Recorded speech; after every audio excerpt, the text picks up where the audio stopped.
SIR নিয়ে যখন সাধারণ মানুষের আপনাদের মনে এত প্রশ্ন, সর্বস্তরে এত বিভ্রান্তি, তখন এই বিচিত্র জাতীয় নির্বাচন কমিশন সংবাদ মাধ্যমের সঙ্গে ক্রমশ যেন দেয়াল তুলে দিচ্ছে। ভাবতে পারেন নবান্নের মতোই এবার নির্বাচন কমিশন একেবারে প্রায় একই রকমভাবে তাদের অফিসে সাংবাদিকদের গতিবিধি নিয়ন্ত্রণ করার চেষ্টা করছে। নির্বাচন কমিশন দফতরে ভ্যান্ডালিজম করলো শাসক দলের কিছু নেতা এবং তৃণমূলপন্থী সংখ্যায় সামান্য কিছু বিএলও। এই গত সোমবার কমিশনের নিরাপত্তা সুনিশ্চিত করার নামে এই অব্যবস্থার শিকার হলেন কারা জানেন? সাংবাদিকরা। তার মানে কি?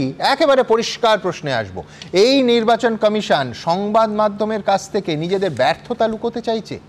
সলিলদা কি বলেন?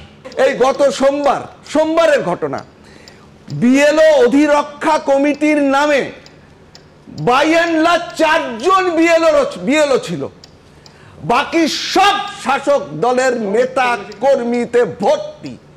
তারা ঢুকে গেল, বাইরে সংবাদ মাধ্যমের নিষেধ, প্রবেশ বন্ধ, কেউ ঢুকতে পারছে না। তাহলে কি এসআইআর করার জন্য বা এসআইআর সঠিকভাবে হচ্ছে না বলে আসল খবরটা সাংবাদিকদের কাছে লুকোতে চাইছে ইসিআই? যেমন 12 তলায়, নবান্নর 12 তলায় যেমন সাংবাদিকদের কনফাইন করে রাখা হয়, কোন সংবাদ মাধ্যমের কাছ থেকে সংবাদ মাধ্যমে যে খবর যাতে না যায় সেটাকে সাপ্রেস করার জন্য যে ব্যবস্থা, এখানেও সেই ব্যবস্থা জারি করার একটা অদম্য প্রচেষ্টা চলছে। এইবার আমার প্রশ্ন হচ্ছে, তাহলে কি এসআইআর, দেখো এসআইআর কি, SIR what is special intensive revision বলো? এটা তো জানলাম আমরা সব সংবাদ মাধ্যমের কাছ থেকে এক এক করে আমরা জানলাম। আমাদের কিন্তু শুরু হওয়ার পরে আস্তে আস্তে আমরা সংবাদ মাধ্যমের কাছ থেকে ফিডব্যাক পাচ্ছিলাম।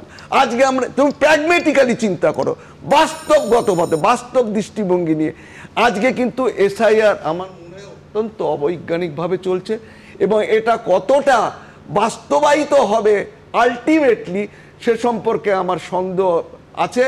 আমার কেন অধিকাংশ জনসাধারণের মনে আজও কিন্তু সন্দেহ আছে, কারণ বিএলওরা স্যান্ডউইচড হয়ে গেছে।